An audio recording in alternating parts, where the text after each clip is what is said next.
जय हिंद दोस्तों, आपका स्वागत है आपके अपने YouTube channel learning point with Abhishek sir पर। दोस्तों, थोड़ा सा आज फीवर है और ज़ुकाम भी है, तो अगर आवाज़ में कोई प्रॉब्लम हो तो थोड़ा सा एडजस्ट कीजिएगा। बाकी अगर आप चैनल पर नए हैं तो चैनल को सब्सक्राइब कर लीजिए और बेल आइकन प्रेस कीजिए ताकि आप डेली डिक्टेशन पा सकें। डिक्टेशन अच्छी लगे तो वीडियो को लाइक कर दीजिए, अपने दोस्तों को शेयर कर दीजिए और कमेंट करके हमें बताइए कि आपको ये डिक्टेशन कैसा लगा। डिक्टेशन शुरू होगी 5 सेकंड बाद।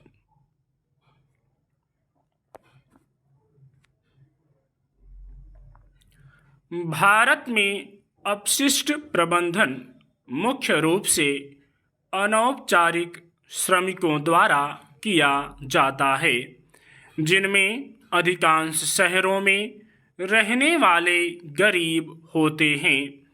अनौपचारिक श्रमिक होने के कारण इन लोगों को सामाजिक सुरक्षा नहीं मिल पाती है। वर्ल्ड वॉच इंस्टीट्यूट की नई रिपोर्ट में कहा गया है कि बढ़ते शहरीकरण और उच्च खपत के कारण भारत अब सबसे अधिक मात्रा में ठोस कचरा पैदा करने वाले शीर्ष 10 देशों में है। प्रतिदिन लगभग 6,21,000 टन ऐसा कचरा पैदा करने में अमेरिका सबसे आगे है। रिपोर्ट में कहा गया है कि विश्व स्तर पर ठोस कचरा वर्तमान में 1.3 अरब टन से बढ़कर 2.6 अरब टन होने का अनुमान है। इसमें कहा गया है कि विकासशील देशों की तुलना में अमीर देश अधिक ठोस कचरा पैदा कर रहे हैं।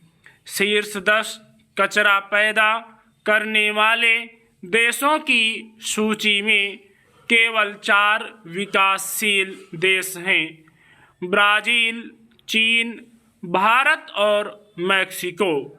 इसका मुख्य कारण उनकी शहरी आबादी का बड़ा आकार है और उनके शहरवासी उच्च उपभोग वाली जीवन शैली अपना रहे हैं।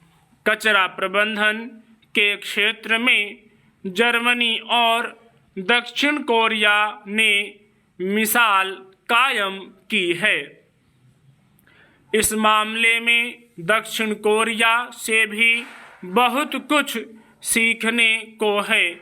वहाँ एक मजबूत अपशिष्ट प्रबंधन प्रणाली है और इसके जरिए वह आर्थिक विकास और अपशिष्ट उत्पादन के बीच संबंधों को तोड़ने में सफल रहा है। यह सिर्फ 5 करोड़ 10 लाख आबादी वाला एक छोटा सा देश है, लेकिन प्रतिदिन लगभग 53,000 टन ठोस कचरा उत्पन्न करता है, जो भारत में प्रति व्यक्ति उत्पादन का 5 गुना है।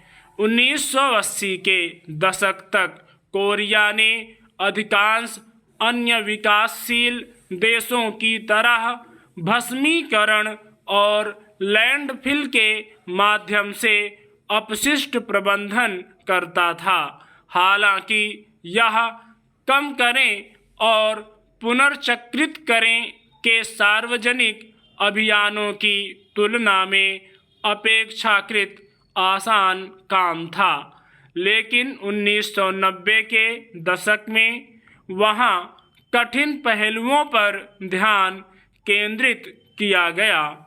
चुनौती अपशिष्ट उत्पादन को धीमा करने की थी और इसलिए दक्षिण कोरिया ने मात्रा आधारित अपशिष्ट शुल्क प्रणाली लागू की।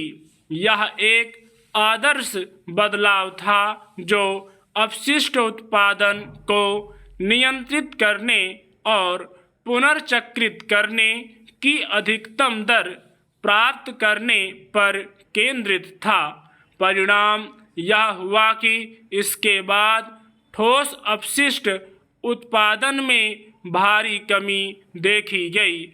1990 के 3.06 करोड़ मीट्रिक टन से अपशिष्ट उत्पादन घटकर 2016 में 1.93 करोड़ मीट्रिक टन हो गया।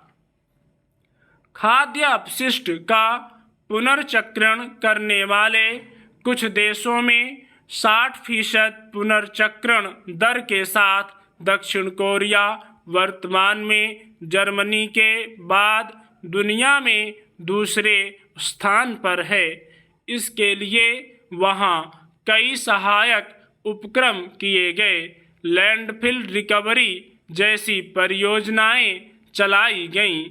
आज वहाँ की नॉन-जिडो परियोजना प्रतिवर्ष 1 करोड़ आगंतुकों का स्वागत करती है और बॉयलर ईंधन के रूप में उपयोग की जाने वाली लैंडफिल गैस प्रदान करके प्रतिवर्ष लगभग $6 लाख बचाती है। ये पहले खतरनाक अपशिष्ट स्थलों को सफलतापूर्वक टिकाऊ पारिस्थितिकी आकर्षण में बदल रही हैं। इसके अलावा बिजली परियोजनाएं प्रारंभ हुईं। अपनी अपशिष्ट प्रबंधन नीतियों के पूरक के रूप में दक्षिण कोरिया ने अपशिष्ट से ऊर्जा परियोजनाओं पर ध्यान केंद्रित किया। स्टॉप।